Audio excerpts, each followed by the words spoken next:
The president, the White House tonight saying he will declare a national emergency to get money to build his border wall.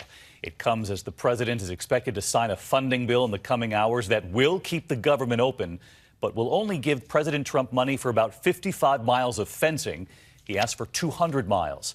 Tonight, Democrats already calling the president's move lawless and a gross abuse of power. And they warn of what future presidents, future Democrats could do if they do the same thing as President Trump.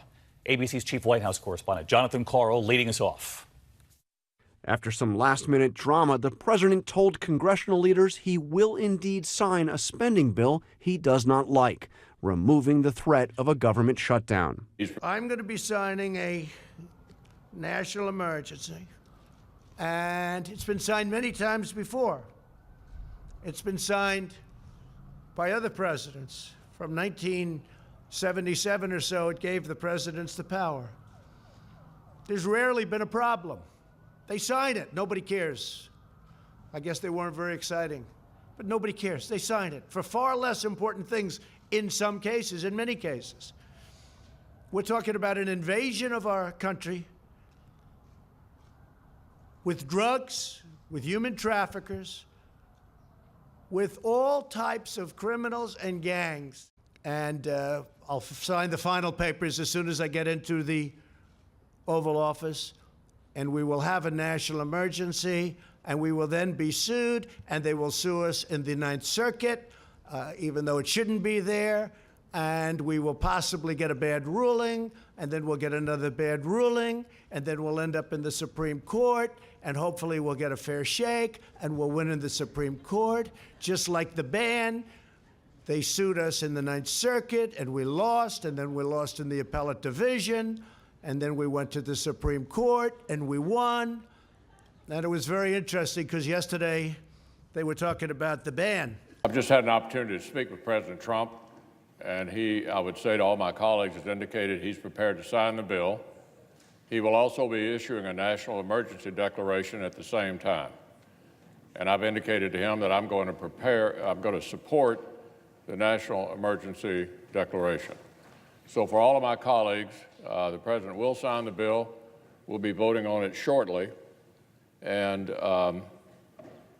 with that, I ask the chair to lay before the Senate the conference report to accompany House Joint Resolution 31. The bill provides a fraction of the money the president wants to build his border wall, but he says he will find a way to build the rest. And it's a big wall. It's a strong wall. It's a wall that people aren't going through very easy. They're going to have to be in extremely good shape to get over this one. They would be able to climb Mount Everest a lot easier, I think. The president can declare an emergency on something that he has created as an emergency, an illusion that he wants to convey. Just think of what a president with different values can present to the American people.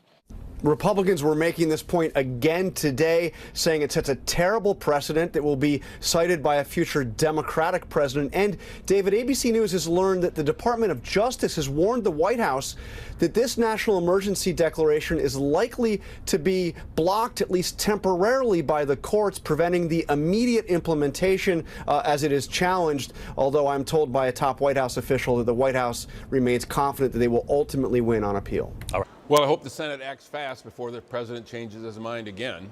He seems to change his mind on an hourly basis. I'm glad that they're moving forward. I do think that it's an abdication of Leader McConnell's responsibilities, that he has to wait for permission from the President of the United States for him to do the job that he was elected to do. That's disappointing.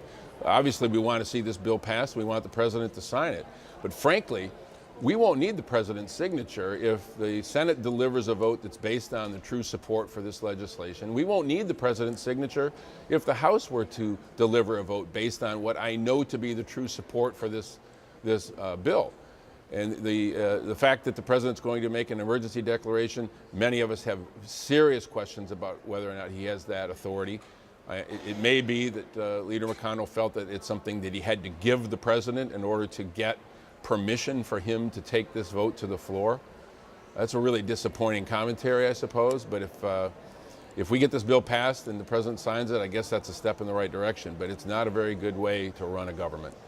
Congressman Dan Kildee, thank you very much for being with us. Thank you. Dana Bash is here with me. Your reaction to this reporting of the national emergency? I mean, I think we witnessed and we were maybe even a part of real-time reporting. As you said to the congressman, news is changing extremely fast. First, we hear from Caitlin Collins that they're hearing that the president is not so sure. Manu talking to Republican senators saying, whoa, whoa, whoa, I'm not going to put my name on this. I'm not going to give you my aye vote unless I know it's actually going somewhere, that the president's going to sign it. And then Mitch McConnell, maybe he just picked up the phone and called the president and said, I need you to say yes so I can go out and I can announce it to calm everybody down, to get this through so we don't have another shutdown. So it's a give and take that it seems finally that Mitch McConnell is in the middle of and capitulating on, because this is the way to get the president to sign this bill and avert a shutdown, to say, okay, you can do your national emergency. This is not going to be the end of the discussion. It's the